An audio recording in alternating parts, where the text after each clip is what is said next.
அண்ணான்னு மரியாதை வச்சிருக்காரு. சீமான் அவர்களே உங்க மேல அண்ணான்னு மரியாதை வச்சிருக்காரு. அந்த மரியாதையை காப்பாத்தீங்க. மரியாதை விட்டீங்க எங்களுக்கு விட மாட்டான். தான் அரசியல், தான் கட்சி, தான் கொள்கை, தான் இதுன்னு போயிட்டு இருக்கான். அவனே நீயே சிம்ன்ற. நான் அண்ணாவை பார்த்திருக்கேன், எம்ஜிஆரை பார்த்திருக்கேன், ஜெயலலிதா அம்மாவை பார்த்திருக்கேன், ஓபிஎஸ் பார்த்திருக்கேன், இபிஎஸ் பார்த்திருக்கேன், சேலையா பார்த்திருக்கேன். இத மாதிரி மாநாடு எவனும் போலடா. விஜயகாந்துக்கு அப்புறம் வந்தாடா. இரண்டாவது எனக்கு மிரட்டல் வருது. என்ன மிரட்டுவீங்க நீங்க?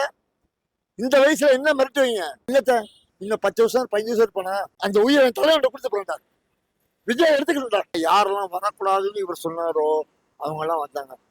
கர்ப்பிணி பெண்கள், என்ன மாதிரி வயசானவங்க, சின்ன பசங்க தெரிச்சு எடுத்தாங்க. நான் முதல்ல சொன்னேன், இவர் ஆட்சி அமைப்பாரு சொன்னது இந்த சேனல்ல, கனம் டிவியில தான் சொன்னேன். நானு அரசியலுக்கு வருவார் சொன்ன இந்த சேனல்.